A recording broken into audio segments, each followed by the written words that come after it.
మృత్తూరు మండలం నల్లంవారి తోటలో ఒక మినీ వ్యాన్ అదుపు తప్పి పంట బోధన పడడంతో దానికి సంబంధించి అక్కడ పంట బోధన బాగు చేస్తున్న ఉపాధి హామీ కూలీలు ఎవరైతే ఉన్నారో గంగాదేవి పావనితో పాటు మరొక ఇద్దరు కూడా పంట బోధన బాగు చేస్తున్న క్రమంలో ఒక్కసారిగా ఈ మినీ వ్యాన్ అనేది అతి వేగంతో రావడం, అదుపు తప్పి పంట బోధన పడడంతో ఒక్కసారిగా ఈ పంట బోధనలో పనిచేస్తున్న ఈ గంగాదేవి పావనితో పాటు మరొక ఇద్దరు కూడా వారి మీద పడింది. వెంటనే ఆ గంగాదేవితో పాటు పావని ఇద్దరు కూడా స్పాట్లోనే అక్కడికక్కడే మరణించారు. మరొక ఇద్దరు పూర్తిగా కూడా క్షతగాత్రులయ్యారు. వీరిద్దరిని కూడా మెరుగైన చికిత్స కోసం భీమవరం ప్రభుత్వ ఆసుపత్రికి అయితే తరలించారు. మరొక 10 నిమిషాల్లోనే పని ముగించుకుని ఇంటికి వెళ్లే క్రమంలో ఈ సంఘటన జరిగిందంటూ కూడా స్థానిక ఉపాధి హామీ కూలీలు అయితే చెప్తున్న పరిస్థితి. వెంటనే సంఘటన ప్రాంతానికి నర్సాపురం ఎమ్మెల్యే బొమ్మడి నాయకులతో పాటు జిల్లా కలెక్టర్ నాగరాణి అక్కడికి చేరుకుని జరిగిన వివరాలను అయితే అక్కడ స్థానిక ఉపాధి హామీ కూలీలను అడిగి తెలుసుకున్నారు.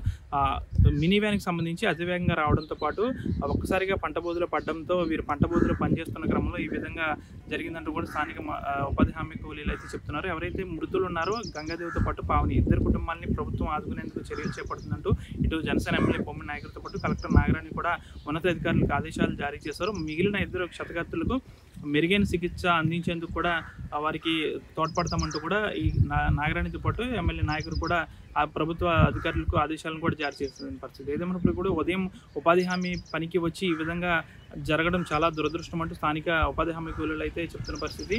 పెద్ద ఎత్తున అక్కడికైతే ఘటనా ప్రాంతానికి పెద్ద ఎత్తున ఒక్కసారిగా స్థానికులందరూ చేరుకోవడం, ప్రధాన రహదారిపై ట్రాఫిక్ జామ్ కావడంతో పోలీసులు వెంటనే చేరుకుని పంట బోధులు పడిన మినీ వ్యాన్ తొలగించడంతో పాటు ట్రాఫిక్ని కూడా క్లియర్ చేసిన పరిస్థితి. ఏదేమన్నప్పుడు కూడా ఇద్దరు ఒక్కసారిగా మృతి చెందడం ప్రమాదవశాత్తు జరగడంతో అక్కడికి పెద్ద ఎత్తున అయితే జనాలు గుమిగూడిన పరిస్థితి నెలకొంది. క్షతగాత్రులకు మెరుగైన వైద్య సదుపాయం అందిస్తామంటూ కూడా అధికారులు ఆదేశాలు జారీ చేశారు. క్షతగాత్రులతో పాటు మృతులు ఎవరైతే ఉన్నారో పెద్ద ఎత్తున వారికి నష్టపరిహారం చెల్లించేందుకు కూడా సిద్ధంగా ఉన్నామంటూ కలెక్టర్ నాగరాణితో పాటు జనసేన ఎమ్మెల్యే బొమ్మడి నాయకులు కూడా చెప్పిన పరిస్థితి. జనశేఖర్ పశ్చిమ గోదావరి నుంచి మరిన్ని వీడియోస్ కోసం ఛానల్ ని సబ్స్క్రైబ్ చేయండి. లేటెస్ట్ అప్డేట్స్ కోసం వాట్సాప్ ఛానల్ ని ఫాలో అవ్వండి. ఆ లింక్ డిస్క్రిప్షన్ లో ఉంది.